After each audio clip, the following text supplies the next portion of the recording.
What's up, fam? It's Chappell, host of Recap Kickback Podcast, here for the latest exit interview of Deal or No Deal Island as a part of the RHAP Hit or Quit podcast feed. And I'm here with our most recently eliminated contestants, one of the breakout stars of Deal or No Deal Island. It's Kim Mattina. What's up, Kim Mattina? What's up, Chappell? Thank you so much for having me on RHAP today. Love you guys, and I'm excited to be on here. We're Answer excited your to have you. questions. Yes, and we have a lot of them, but Kim, yesterday we saw that you were eliminated from the show. Was there any doubt in your mind that Boston Rob would target you when he beat the banker in Deal or No Deal?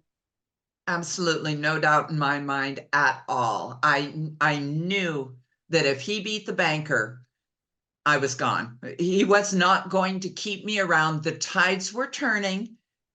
People were starting to listen and see visually what I was telling them. And he couldn't let that keep going. He couldn't, he's too smart of a player to allow that to continue. And I knew without a doubt I was gone. Yeah, we see on the show that at no point did you give into the allure of Boston Rob. Looking back, do you think you could have handled your interaction differently? That you would have like let, maybe kept the target off your back a little bit longer had you not given the appearance that you knew exactly what Boston Rob was all about? I had two choices. I came into it. I didn't want to put a target on myself by knowing about Rob, by knowing Rob's gameplay. And from the time in the mud where I went back out, got the case, got the steal, and rather than just stealing somebody's case, going, okay, who has the $1 million and making a deal out there? That's where I had a huge target on my back. And there was no turning back at that point. Rob recognized that other people did too. And so I had a target on I was in the corner from the beginning, Yeah, and it was very impressive watching you navigate with your back against the wall since episode 1. So you've done a great job getting to this point. I think even Rob respected it to a great degree, using that, when he got in a position to eliminate somebody, he did choose you. The show presented us with a split cast, half being Team Boston Rob. Who were your closest allies in the game on the other side of that cast? Oh gosh, I mean, when the plan came out in episode 3, I already knew about the plan. Okay, I did have allies, even though it looked like on the show itself, it looked like I was all by myself. I wasn't. Definitely Stephanie was an ally. I would say Dawson, 100%. Dawson staged a fight so that it would kind of take the heat off of him being aligned with me. Okay, so definitely Dawson.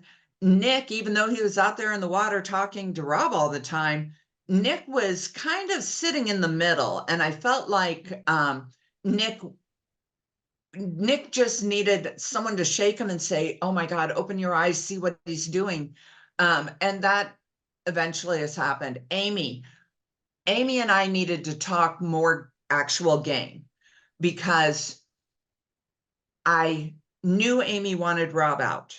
Okay. Amy knew who he was too. And we didn't really get a chance to connect because I would see her cheering on Claudia and cheering on Rob. So that made me go, I don't know if I can trust her. I think we've got the same end goal. I just don't know that I can trust her getting there. And so I would say those were probably my greatest allies. Okay. Last week, we saw a moment between you and Alyssa where you shared your opinion of Boston Rob and Claudia and that side of the Boston Rob cast. This seems like the point of no return for your game, though, as we will see Alyssa running this information back to Boston Rob and Claudia. Were you surprised at how that transpired? I was, because Alyssa was sick that night. Actually, when I'm sitting there talking to her, and the word was effers.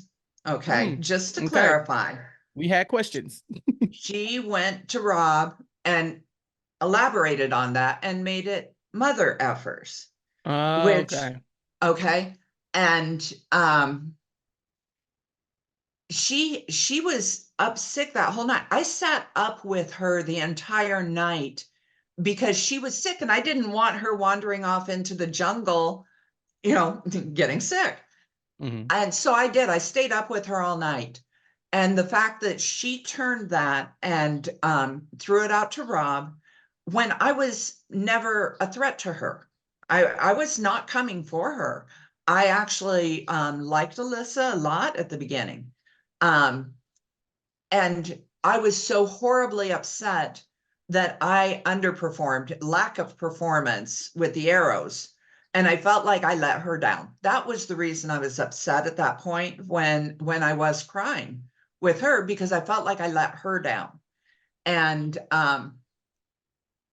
at the same time, she wasn't sharing that personal offer that she got from the flag up there. Mm-hmm. And there were two other people that got that flag and Oh. shared.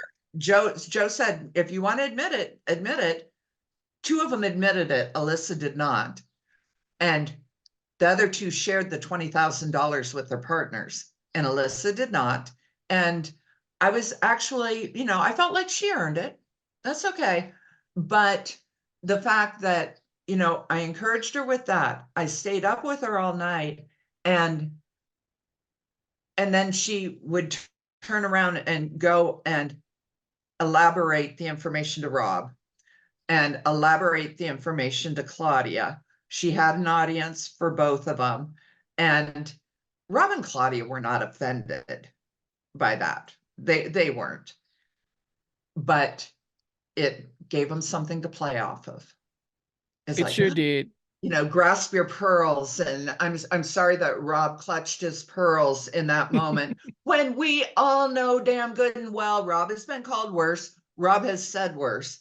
And Rob, but now he's got that father figure going, and he's still got that boyish grin and that charming personality, and he sucks in people that aren't going to stand up to him, at least Yeah. not in. Mm-hmm, mm-hmm. This was one of your quieter episodes in comparison to that episode. But leaving filming, were you aware that your storyline would be such a big part of the first half of the season? Because I'm not joking, you were definitely one of the stars of the season so far. Absolutely no idea at all. I figured, yeah, and I didn't come on it for TV time. I came on to play the game. And I think they saw that in me. I was passionate about the game. I wanted to be able to pivot and really play and hopefully inspire a few people along the way to get out there and do it and take a chance and step outside of your box. And I was totally passionate about that. So I did not expect to have that much airtime, and I was on there a lot. I was. Yeah, we've barely seen some people at all, and we've seen a lot of you, Kim. How much did you know about the concept of Deal or No Deal Island specifically when you applied for the show?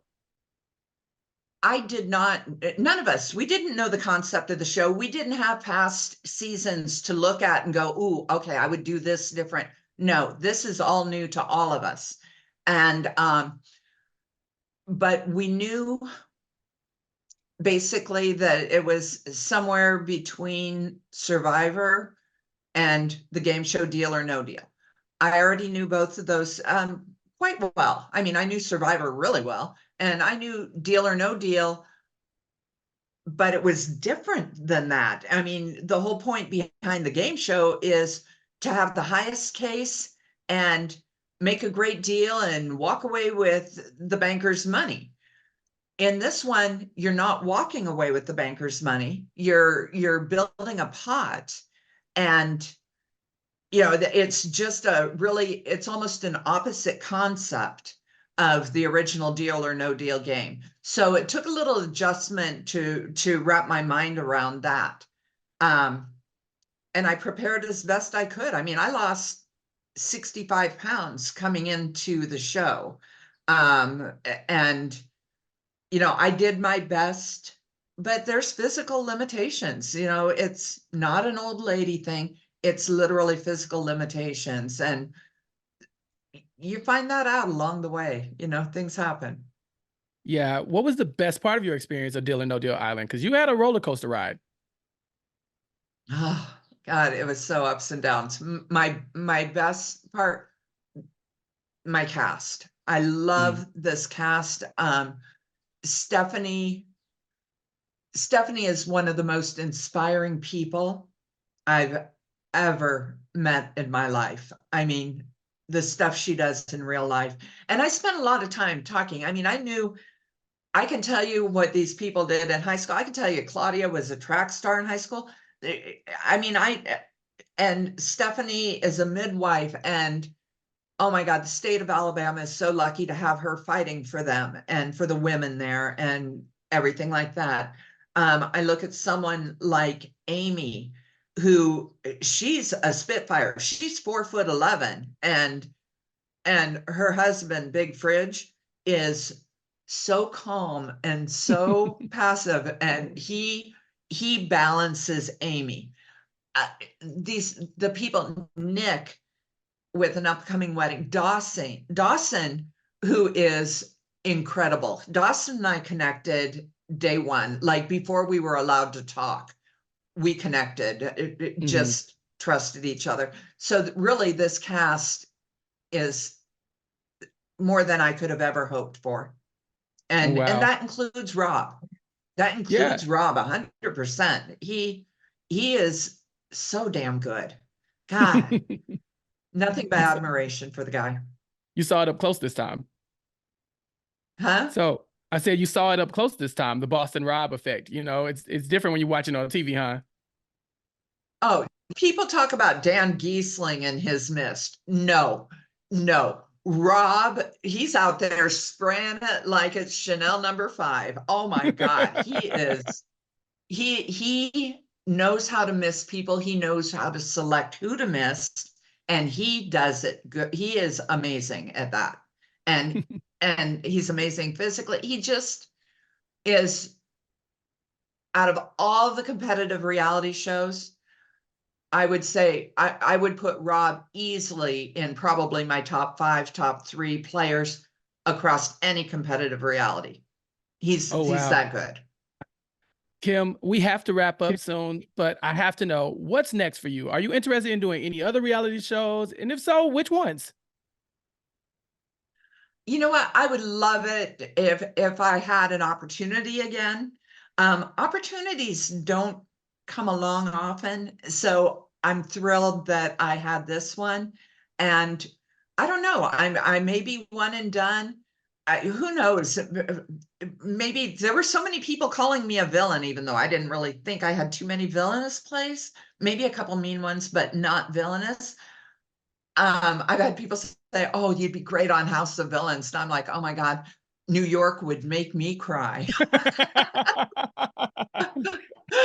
Yeah. So I don't know if another opportunity comes along and I'm qualified and I look at it and go, "Okay, you know what? I'll do it." But who knows? Who knows? Till then, just living my life like I did before, like I did 8 months ago. Okay, So well, we shall see. Kim, thank you so much for coming and doing this extra interview with us. It's been a pleasure. Chappell, thank you so, so very much for having me. And I'll continue watching you guys. Obviously, we got so many shows going on right now, and you have so much coverage. And you and the whole RHAP crew, even though Rob said that he would quit watching if Rob was gone, Rob's not gone. So we still get to watch Rob's sister Nina, who is one of the best villains ever. So I'm happy about it. All right, thank you so much. All right, everyone, that was Kim Mattina, the most recent contestant eliminated from Deal or No Deal Island Season 1. To keep up with more of our coverage of Deal or No Deal Island, please remember to subscribe to the RHAP Hit or Quit podcast feed for weekly episode recaps, and be sure to follow me on all social media platforms at Recap Kickback for more information on what I have going on. Until next time, peace.